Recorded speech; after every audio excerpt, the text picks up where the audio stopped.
Hello everyone.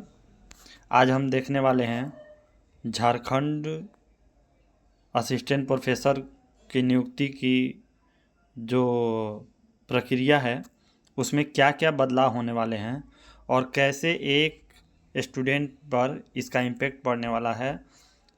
Jharkhand के perspective से देखेंगे तो वहाँ के जो स्थानीय स्टूडेंट है या जो यूनिवर्सिटी में पहले से गेस्ट फैकल्टी हैं उनको कैसे इसका भरपूर लाभ मिलेगा, और जो बाहरी स्टूडेंट हैं या जो वहाँ पे अध्ययनरत या एक तरह से कह लें कि वहाँ पर जो इस प्रक्रिया में शामिल नहीं हैं उनको क्या नुकसान हो सकता है, इसके बारे में हम देखेंगे। और साथ ही साथ हम यह भी देखेंगे कि आज के प्रभात पेपर में कैसे प्रमुखता से इस खबर को दिखाया गया है। जैसा कि हेडिंग भी आप देख पा रहे होंगे कि झारखंड में असिस्टेंट प्रोफेसर की नियुक्तियों में बदलाव की कवायद शुरू। यह जो प्रक्रिया है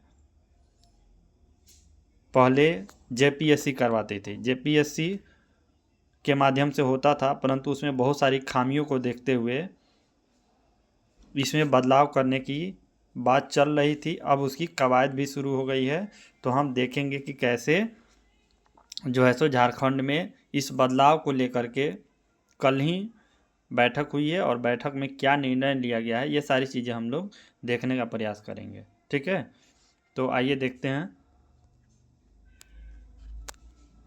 तो यहाँ पे दिया हुआ है कि जो भी विश्वविद्यालय हैं उनमें शिक्षकों की नियुक्ति और प्रोन्नति का अधिकार देने की होगी पहल। यानी पहले जो आयोग करता था, जेपीएससी करता था, अब वो सारी चीज़ें जो है सो यहाँ के जो विश्वविद्यालय हैं वो विश्वविद्यालय अपने स्तर से ये सारी चीज़ें कर पाएंगे।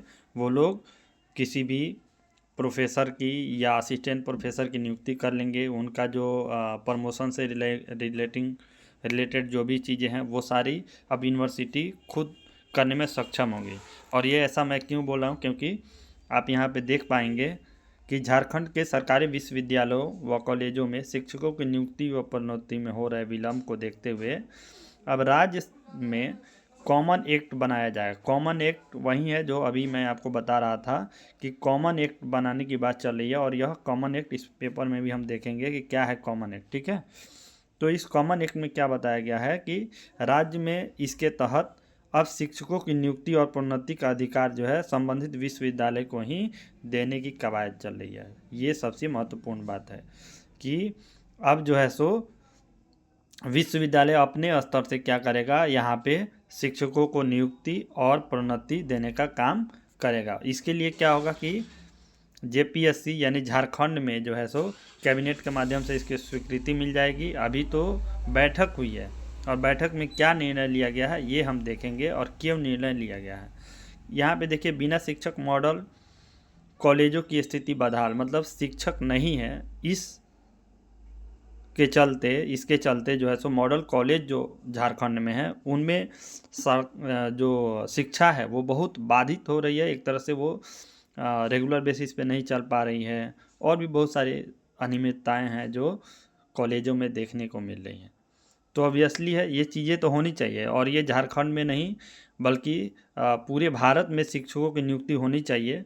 परंतु ये स्वायत्तता यदि विश्वविद्यालय को छोड़ दिया जाए उनके स्तर से, तो इसमें बहुत सारी खामियां हैं, नुकसान भी होगा। एक फ़ायदा तो यह दिख रहा है कि जो जैसे कि 2005 से इसमें आया था, तो फिर 2010, 12, 14 तक नियुक्ति चली, फिर 14 से अभी 14 में जो वैकेंसी आई थी वो अभी तक चल रही हैं। ये खामियां तो दूर होंगी, मतलब जल्दी से रिक्रूटमेंट तो हो जाएगा, लेकिन और इसमें इम्पेक्ट क्या पड़ेगा बाकी छात्रों के ऊपर, ये सारी चीज़ें देखने की ज़रूरत है हम लोगों को।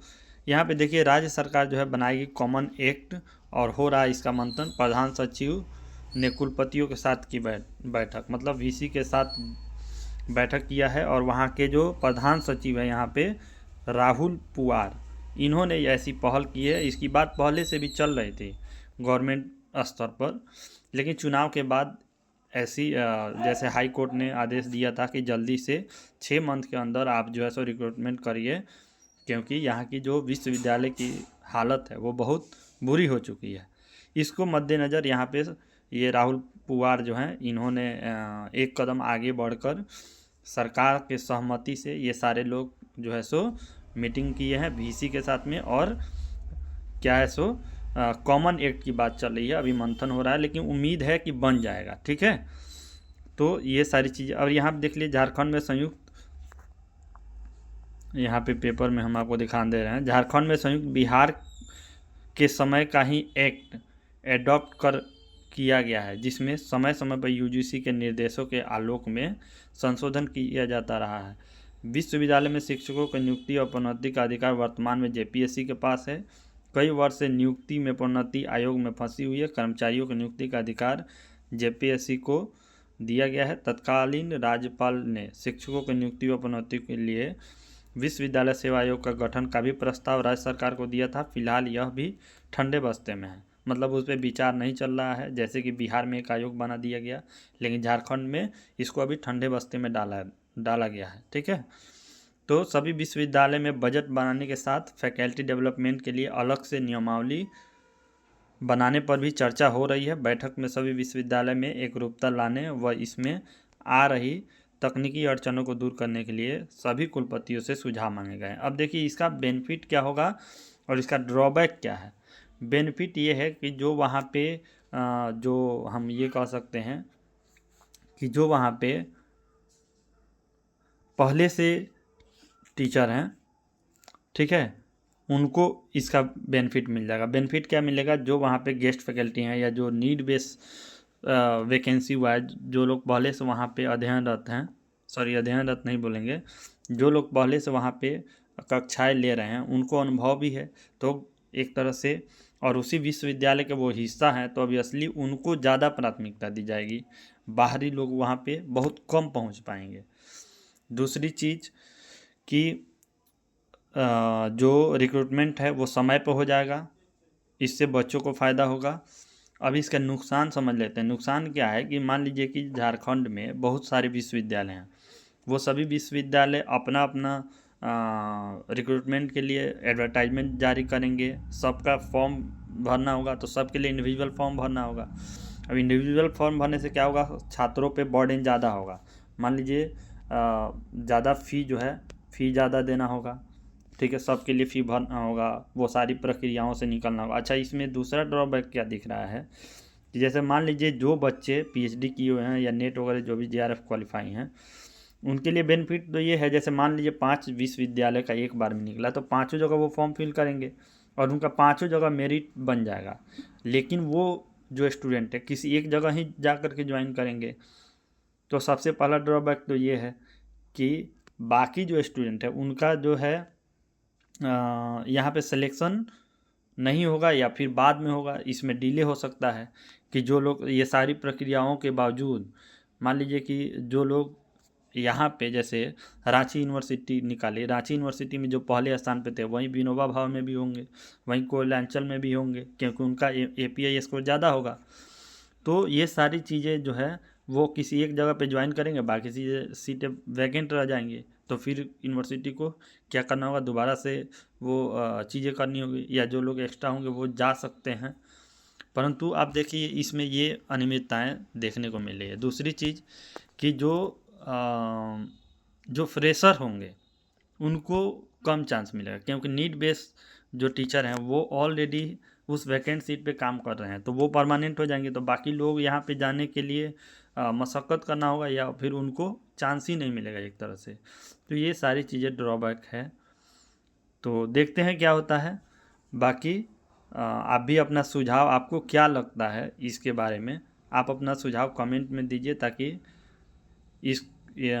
इसकी बातें जो हैं ज़्यादा लोगों तक पहुँचे, इसकी चर्चा हो करे, बट सबको ध्यान में रख के करना चाहिए। तो ये सारी चीज़ें हैं, और इस चैनल पे अब से जो है रेगुलर बेसिस पे जो भी नियुक्ति से रिलेटेड असिस्टेंट प्रोफेसर से जो भी वैकेंसी आएगी या उसके रिगार्डिंग बात की जाएगी, जैसे बिहार में बेट की भी बात चल रही है, उसका नोटिफिकेशन, वो सारी चीज़ें आपको इस चैनल के माध्यम से बताई जाएगी।